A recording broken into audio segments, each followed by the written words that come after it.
Uban, Alubat. So.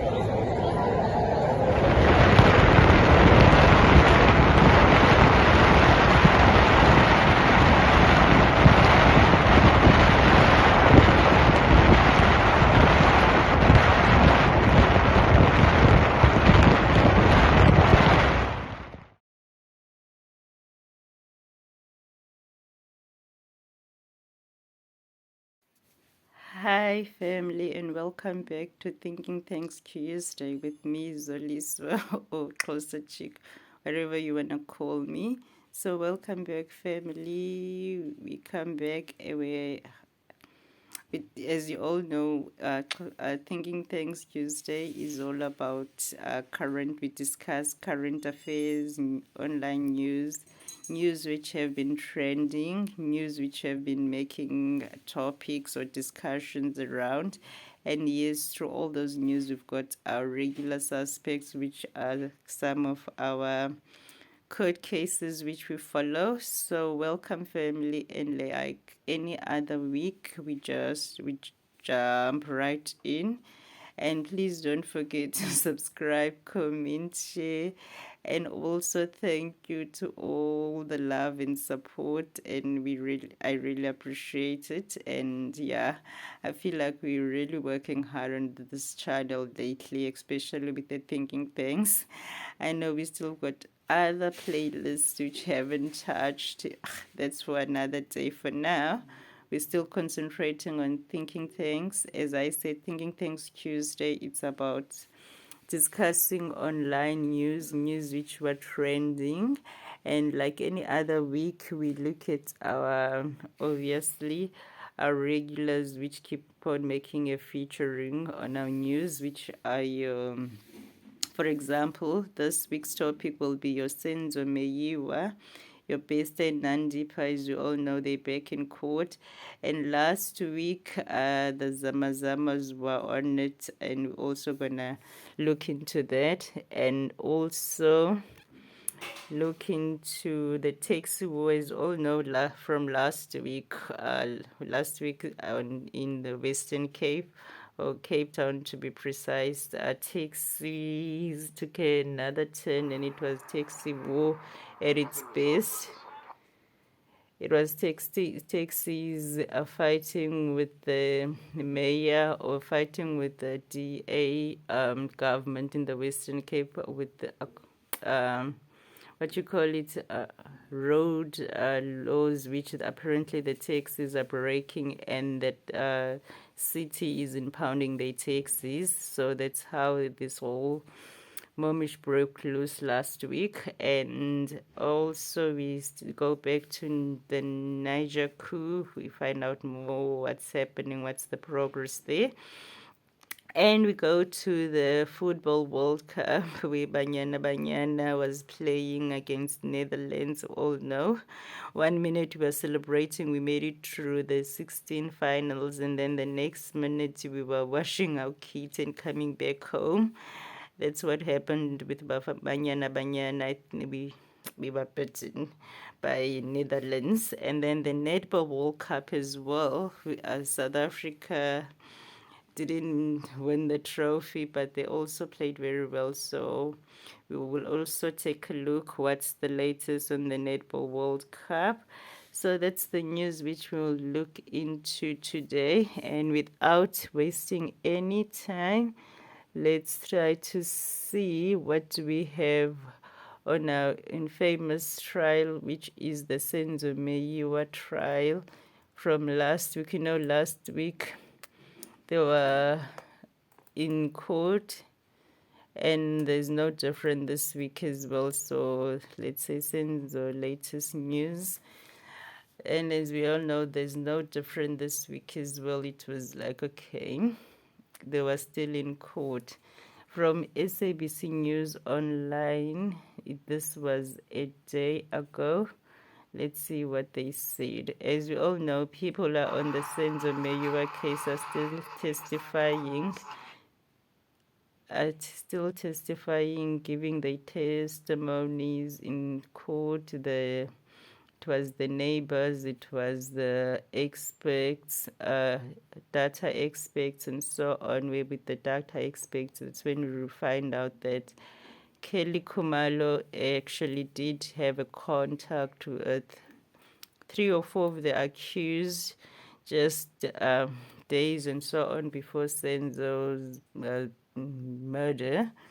And yeah, so, and we also know that from that on, there were also on Kelly Khumalo's side, there's been cancellations. She's been cancelled on some events or shows which she was supposed to have performed because apparently the event organizers feel like she needs to clear her name first, as much as you are innocent until proven guilty by the court of law.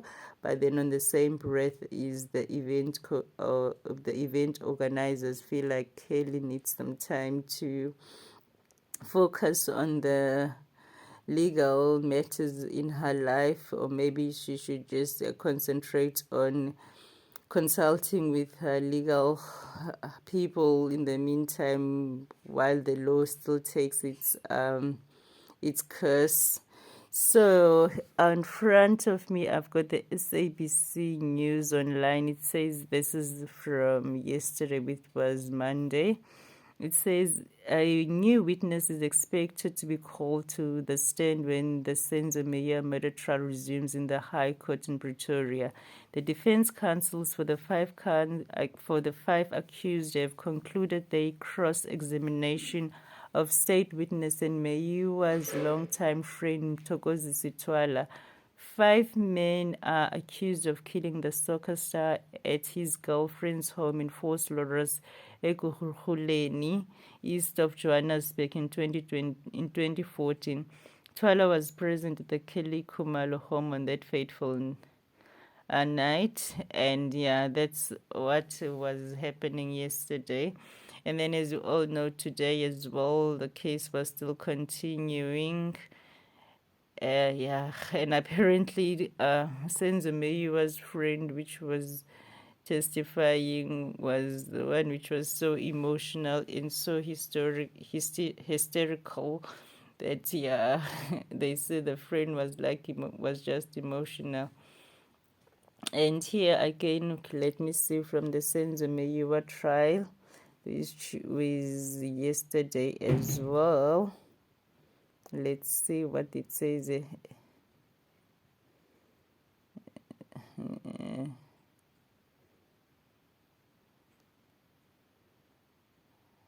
Okay, it says here.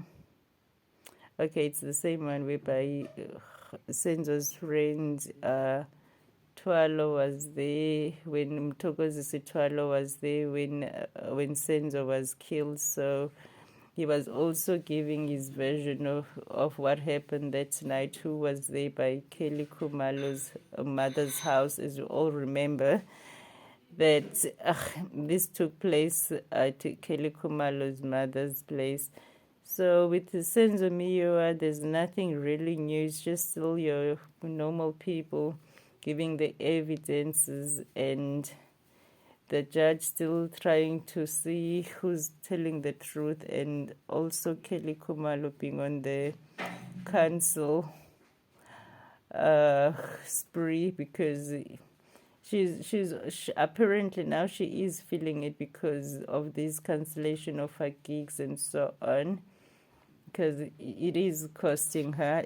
She did have a Twitter out. Let me see, Senzo Meyiwa. There's another part which I read somewhere.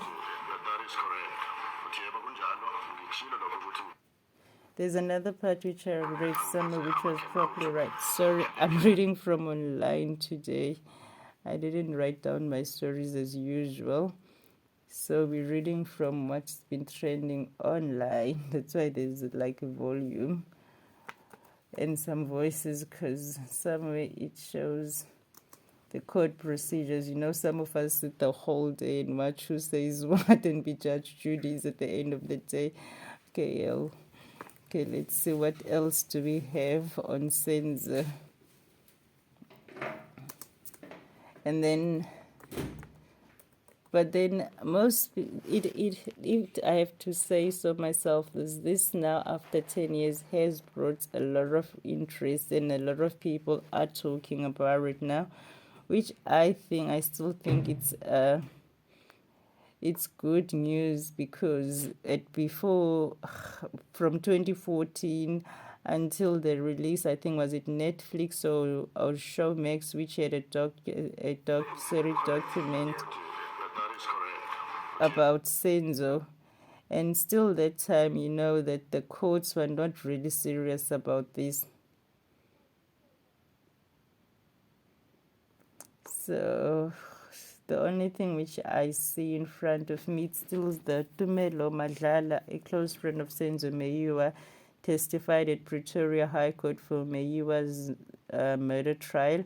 Madlala was with the Bafana soccer star when he was shot and killed in Fort Lawrence in Gauteng. So yeah, that's what's also been said. So we're still in the courts with Senzo. We're still trying to figure out who says what, and also with the testimonies which have been brought forward, which one makes more sense. But one of the things we have to say is most people are calling for Kelly Kumalo to take the stand, as much as we're really not sure if maybe eventually she will take the stand. But most of the people, okay, this is 4 days ago, let's see what they say. And the comments, you must just see the comments people are making. So we're still on the Senzo Meyiwa trial as well. So on the Senzo Meyiwa,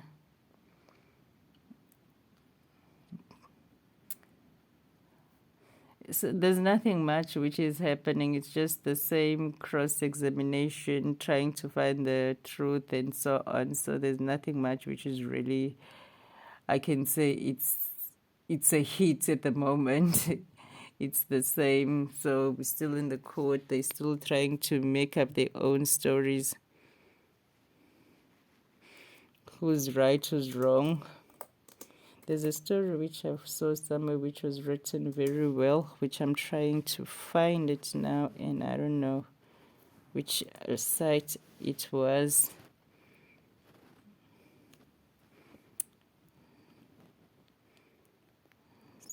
Because this one just keeps on telling me the same thing which I've seen, and they're not giving me anything new.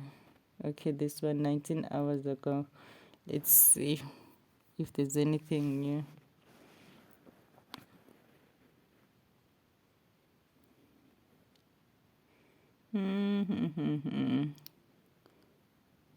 So here, Anchor, what do they have? It says the conduct of a police officer in the Senzo Meyiwa murder case has been brought under the spotlight in court. State witness Tumelo Madlala accused Officer Buthelezi of having tried to change his initial sworn statement. Madlala, who was present when his friend Meyiwa was killed, took the witness stand on Monday, which was yesterday, and that was Anchor. I don't know how to say it. And then I think with the Senzo Meyiwa, we are done for today. There's not really much happening in the Senzo Meyiwa. It's just your same people taking the stand, the neighbors, the experts, the friends which were there, and also all of them giving their own version of what happened that day. And then we all know that according to them, somebody came into the house and shot Senzo. That's what we know. And then now we move to the breadwinners of justice, the Bonnie and Clyde couple. And now today, as we all know, the 8th of August, as we all said before, Thabo Bester and Dr. Nandipha were in court after many moons. And yeah, from there, the Thabo Bester escape case has been postponed to 11th of October for further investigations. So that's what is happening with the Thabo Bester case. So if anybody was watching the trial and also what happens, so today it was one of those days whereby Bester and Nandipha were seeing each other for the first time in physically. And yeah, it was like holding of hands and what, I don't know. I don't know what those people are trying to portray, because there's no remorseness in their actions. They do not seem like they understand the depth of the crime which they've committed. They act as if they own the space. So I don't know, because one thing I know when it comes to justice also does take account in how you behave. Do you show any remorse? Do you understand that what you did was wrong? You can't act in front of the victim's family, or in front of the victim, as if, yeah, you're fine, you're happy with what you did, because then the law is also going to take that into account as well, the arrogancy and all of those. But anyway, with the Thabo Bester and Dr. Makudumane's court appearance today, it says, this is from SABC Online. It says that the Thabo Bester escape case has been postponed to the 11th of October for further investigations. All the 12 accused, including Bester, appeared in the Bloemfontein Magistrate Court. Bester, together with his girlfriend, Dr. Nandipha Magudumane, appeared in person after appearing visually last time. Bester has complained about his treatment at the Kgosi Mampuru Correctional Center, where he is being held since his arrest in Tanzania. His lawyer, Kabelo Mati, has told the court that Bester remains cuffed while inside his cell 23 hours a day. Okay, that's what they said. So apparently today they were in court, and one of the things which we heard was Bester was complaining that he is missing, or he's got some valuables which are missing, and valuables which contain important or expensive stuff, and monies as well. So that was one of the things which were heard today about the Bester case, and we all hear that they will be back again on the 11th of October for further investigations. So there was not really any high moments in court today besides just the lovebirds happy or excited to see each other. That's all I can take from today. And yeah, and them Bester complaining that he is not being well treated in prison. And let's see from AL.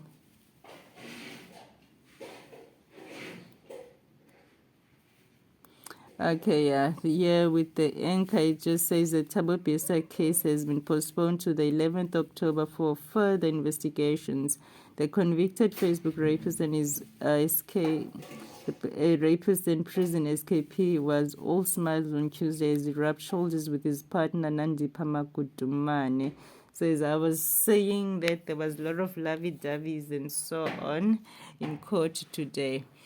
And last week, after we did our thinking thanks, we were shocked at the news which happened. There were the Zamazamas which took over what's the place now? I'm trying to get to the place's name.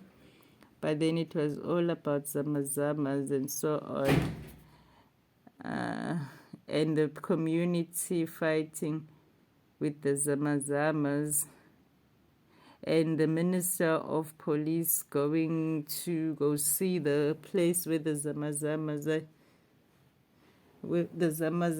were. So this Zamazama story, I'm trying to start from the beginning where it all started.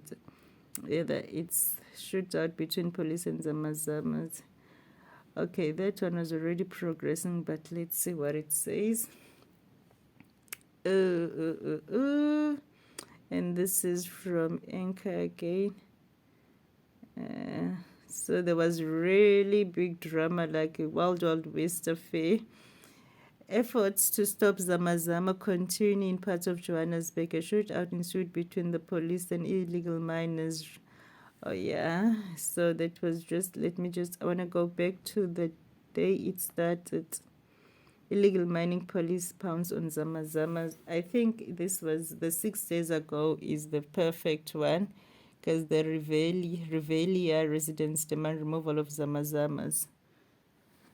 So the place which the Zamazamas were having their fun last week, which was 6 days ago, was Rivali or Rivelia. I'm not sure how to pronounce it. Okay, let's see, what do I have in front of me? It says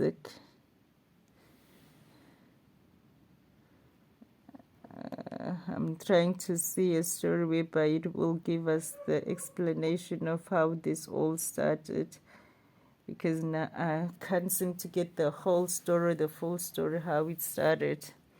But from last week, it's still ongoing though, because from last week already it was the same thing whereby the community resident, okay, it's a Rivalia residents are demanding that police deal decisively with illegal mining in the area.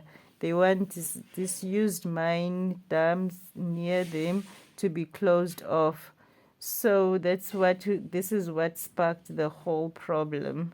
It's disused mines which are being used by illegal miners. And then those illegal miners, which are called Zamazamas, are the one which at the end of the day end up terrorizing the community. So the community got fed up, took the matters into their own hands. The Minister of Police came about and also tried to promise people that there will be order, and the police also came with the special force or task teams and clean up the place. But then the people were like, this always happens, because once the police go away, then these people will come back again as if nothing has happened. And yeah, that's what illegal mining is doing in South Africa. So from last week on, there was a lot of talk about illegal mining, or the Zamazamas, what they're doing into our economy. It says here, 6 days ago, a standoff between police and illegal miners led to gunshots in Revelia, south of Johannesburg. Police rounded up the Zamazamas after 5 bodies were discovered in the area in what is believed to be a tough war. So you see now, it's a tough war whereby everybody wants a piece of the pie. And from the news updates and so on, which we've seen, one thing we realize is most of these Zamazamas are not South Africans. Most of them are Lesotho citizens or Lesotho-born people. And whatever is happening now, where there's shootings and so on, it's a tough war which has got nothing to do with South Africa. It's like from their own hometown, and then when they get here, things just escalate and becomes worse, and that's how they end up terrorizing the community. Yeah, and that's what we have with the legal mining activities, and there's the government or the Minister of Police trying to find ways of sorting the matter out, if there is ever a way to sort them out. So there was a lot of talk. There were videos showing the Zamazamas showing their powers as well with the rifles, you name them, dancing and saying that they're not scared of the South African police, and also how this is bigger than what we think. And then from the Zamazamas, now we move to the taxi war. Also last week, after we did our thinking tanks on Wednesday, was it Wednesday, on Thursday, City of Cape Town and the taxi the taxi drivers were at each other's throats, and apparently for road laws or road regulations which involve impounding of taxis, which the taxi drivers feel like it's unfair. The city is just targeting them because of their black, and they are taking the livelihood away from them. So it says here more than 30 people have been arrested during an ongoing taxi strike in Cape Town.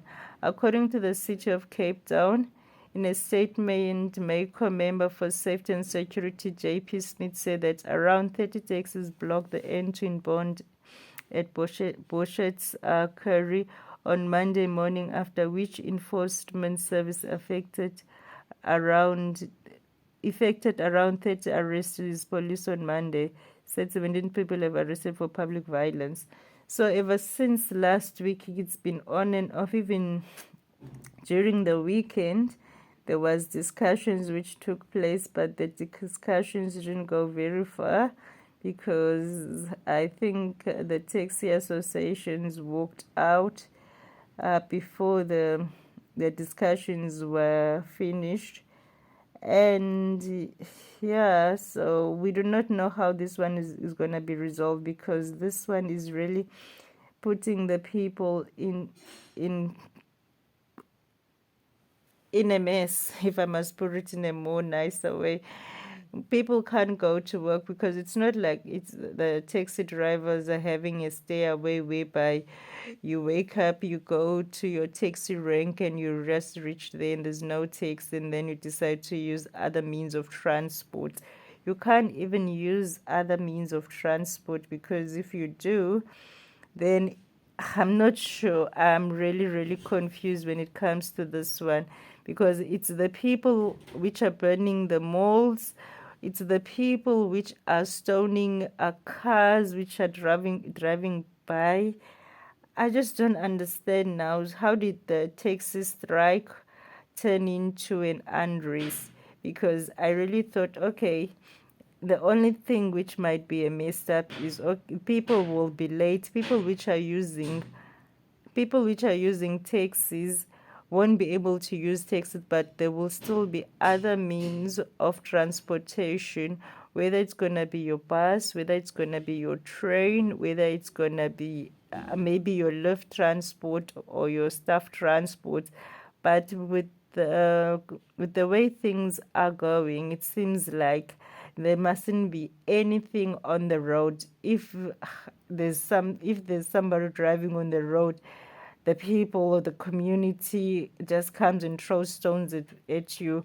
If you are using because with this whole mess, there's been bus drivers which have been injured, buses which have been towed, law enforcement cars which have been tortured as well.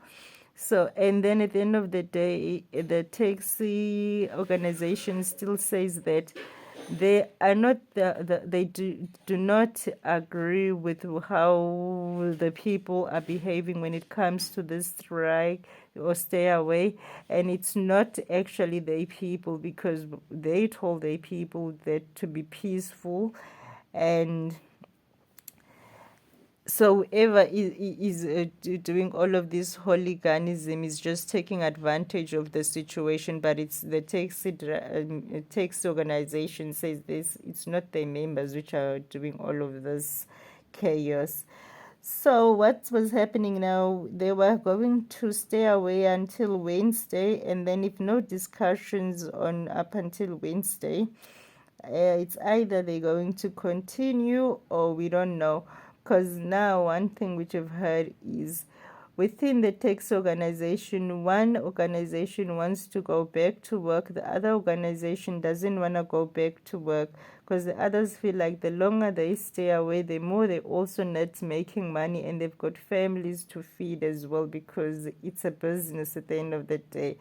And the other side says that if we give up power now and go back to work, the city will never take us serious, and they will never listen to our grievances and so on. So apparently the other side thinks that they want to be addressed by the president. They want the president to come listen to their grievances. And now the question is, if one side of the taxi drivers wants to go back to work and the others don't want to go back to work, if the one which wants to go back to work goes back to work, it's still going to create a problem, because the one which is not the one which doesn't want to go back to work is going to start shooting and creating taxi violence on the one which is ready to go to work. So there is no winning. We're still going to wait and see from Wednesday. After Wednesday, what's the way forward? Are they going to agree or agree on disagreeing? We don't know. And yeah, family done with the taxi strike. Children are at home. We can't send children to school because they even target private cars as well. Whether you're driving your car, if people see you, if you're driving a volatile road, you get to be thrown with stones. And yes, yesterday morning, which was Monday, as we hear on the news, the taxi drivers went into the end to try to block the road, and the taxis were impounded and so on. So hopefully we'll get a closure on the story. From the taxi violence now, we go to, let's check what is happening with the Niger coup. With the Niger coup, we know that Africa and its horror stories, it doesn't end. And one thing about Africa horror stories, it's not us which win at the end of the day. It's the foreign countries. It's the foreign leaders. Whichever country is colonizing Niger now is the one which is winning in this whole coup and so on. Analyzing the Niger coup instability in France. That was 4 days ago. So let's see what happened 4 days ago, because that's one of our African news which we're doing. Let's see. Blowback in Africa. U.S. trained officer overthrown. Okay.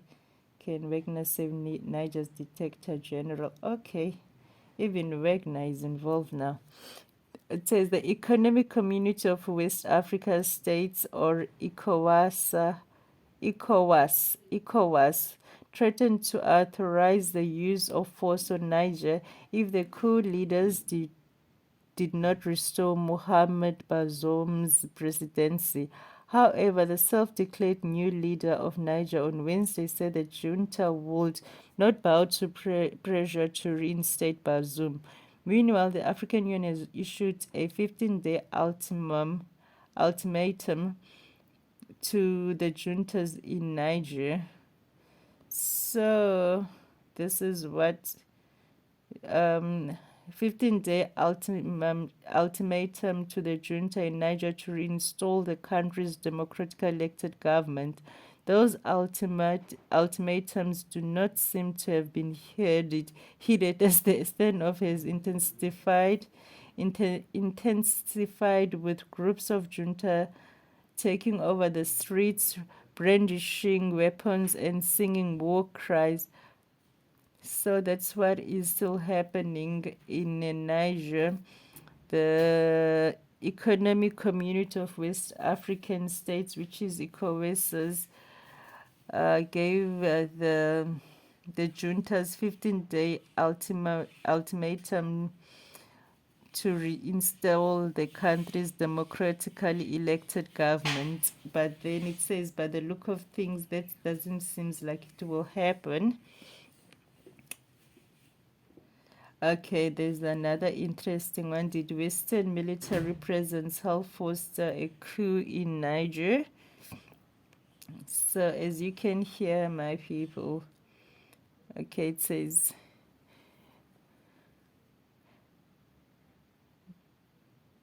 was overthrown last week by his own prison guard, one of the corps leaders by General Moses. Okay, here we're trying to look in terms of the U.S.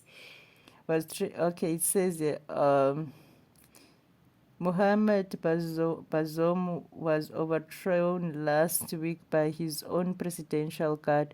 One of the coup's leaders, Brigadier General Moussa Salo Bamo, was trained by the U.S., making the Niger coup the 11th in West Africa since 2008 to involve USA-trained military officers. The U.S. has approximately 1,000 troops in Niger, where it's also spent 100 million building a drone base in its ongoing war on terror. The Biden administration has I think I read this last week and I'm reading it again this week. So I remember this story, I did it last week. So any developments, let's see. I am so sorry about the noise. People are busy in this house, so I guess I'm doing my work at the wrong time. I'll just have to try to do it a bit earlier. Okay, I don't have anything else on Niger. Just the Alton which they were given 15 days or so on. And also on the other story, which on the lighter note of the story now, let's see. Donald Trump, we all know that Donald Trump has been on the news as well. I don't know how did I miss Donald Trump, because that man is the topic in America, and we all know that he's back in the business, he's back in running for 2024 elections, because we all know he feels like he can still do better. Oh, let's see. The latest about Donald Trump. We all know he's been facing a lot of legal problems and he's not going down without a fight. That's Donald Trump for you. Everybody is wrong, as you all know, but not him. Says former U.S. President Donald Trump has been charged with trying to undermine the 2020 election that he lost. This is the first time the United States has indicted a former president on such charges. Trump is, of course, hoping for re-election next year.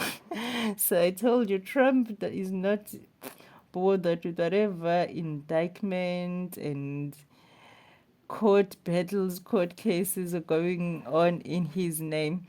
The only thing which he knows is he is running for president again, and next year he still believes that he's going to make America great.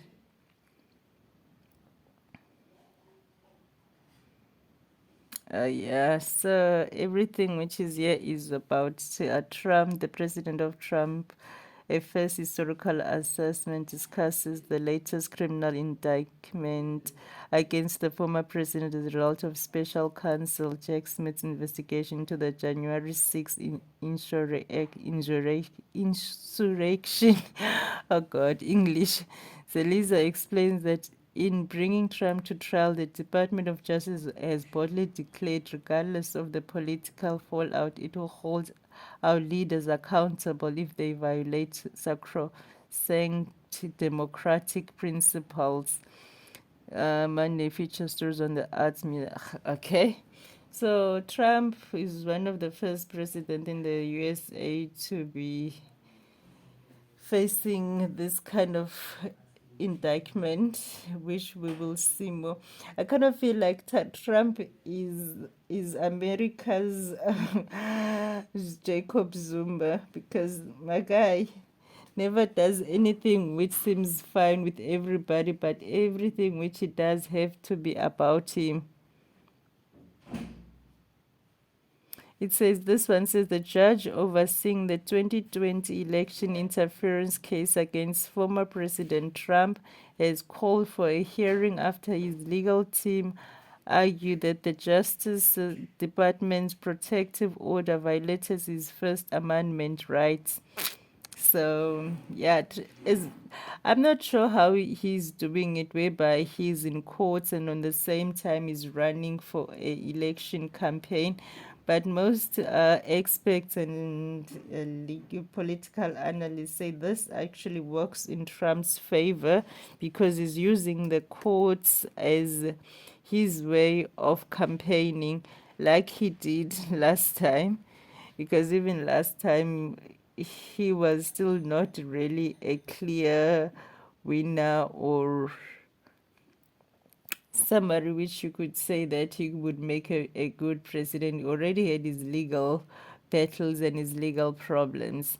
And now we are going to sport. On the sports, we woke up at 4 o'clock in the morning, watched Netherlands versus South Africa in the Women's Football 2023.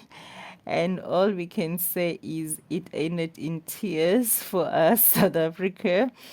Imagine waking up early in the morning to stress yourself out. That's what I've done. I think was it Sunday. So I think Netherlands won by 2-0, but actually it was a tough match. South Africa, Banyana really played their heart.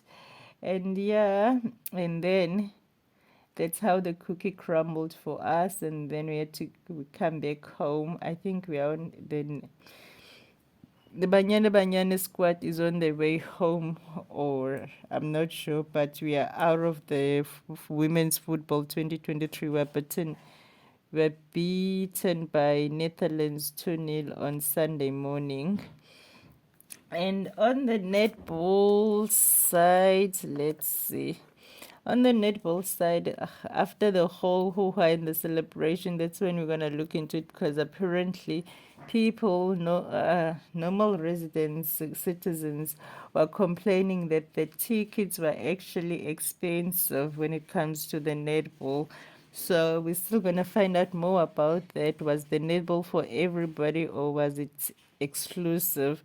Because there's no way you can buy a ticket for 800 rand for netball. Aye, aye. And you can just watch soccer for 40 rand. And they want everybody to feel like they were part of the Netball World Cup. Nah. The Netball World Cup trophy is back in Australia's possession after the Origin Diamonds crushed England 61-45 to be crowned Netball World Cup champions.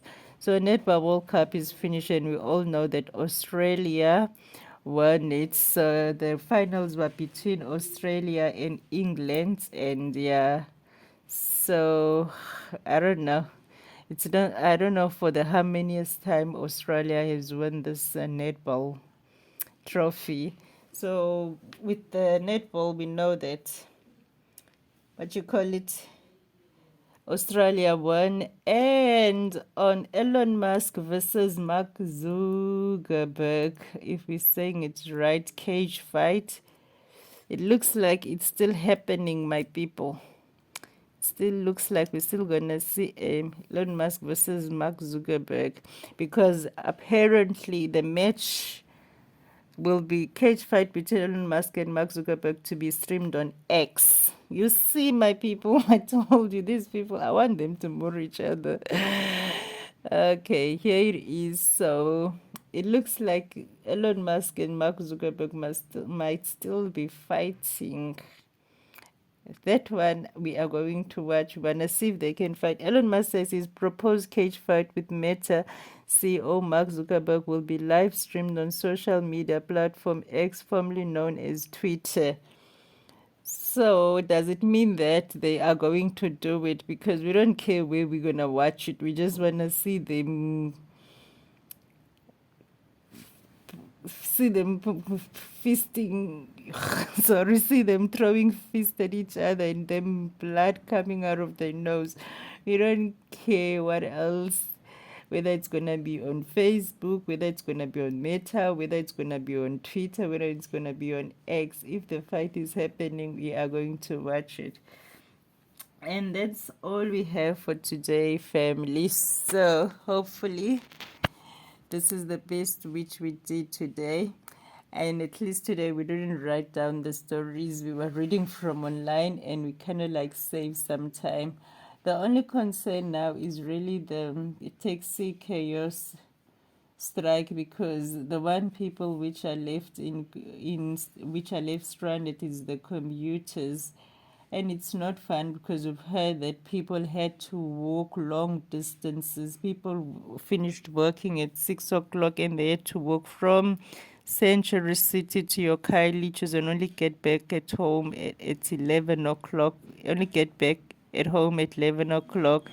We've seen people along the way walking as far as, going to work, and it's just sad. I really don't know. When it comes to these times, I don't think being a politician is a good business. There's too many problems going around. Anyway, family, thank you very much for all the love, for all the support, and we are finished with our Thinking Thanks Tuesday for this week. And yeah, today is Tuesday. We are on time. We are not late. We are giving this video a 5 out of 10, at least because we managed to be on time. And yeah, family. And please don't forget to comment, share the video, subscribe, tell your family, your friends, whoever you think might be interested, anybody which is boring and likes to discuss news, whether it's current affairs, whether it's international affairs. We like to discuss news here. We like to break down the news and make us understand it according to a layman's world, where we do not want to sound educated, but we want to break it down because we understand that if you can explain something at its most simplest form, then it means you understand it. So here we're breaking down all the legalities, we're breaking down all the formalities to explain something at its most simplest form. If I say something which you don't agree with, too bad, because that's according to my understanding or according to how I see it. And you also have a right to say something according to how you see it or according to how you understand it. That's one thing I like about debating or talking, is that nobody's got the right answer, but we are all free and comfortable to discuss according to our ideologies or according to our understanding. So with Thinking Tanks, we just take current news, whatever we see, and we just break it down according to us, people on the streets and simple people, whereby, okay, if they are using this, which means this is what's happening. And I think that news actually belongs to everybody, because news our source of information, news our middleman in what's happening between the government and us, the people. So if we don't understand our news, how are we going to be able to challenge our government into wanting better? We're forever running into the streets and screaming in the government, ignoring us because we do not understand. So if we can break down the news and break down what the government is saying to us to a way which we understand it, then I think we'll be better communicators as people. Because before you run into the streets and get frustrated, you first want somebody to talk to you, to engage with you meaningfully, and somebody which is going to make you understand. Sometimes when you disagree about something, doesn't mean that you do not want to change your mind. Maybe you just need somebody which might explain something different or better to you, and then you can change your mind. So the reason why we discuss current affairs or news is because news involve everybody, and news are the ones which can change the world. If the news give a different story to the actual problem, then the problem won't be recognized. It will only what the media says. So the media plays a very critical role in our democratical society, because it's the middle ground communication between what the government is doing and what we as the people think of the government's doings. So yeah, family, hopefully we'll grow this channel and Yeah, we'll do more serious topics as the time goes on. But thank you for all the love. And I saw that you've got one new member. Welcome to our new member as well. We really appreciate it, family. So we'll see each other next week, family. Thank you, and thank you very much for all the love. Bye.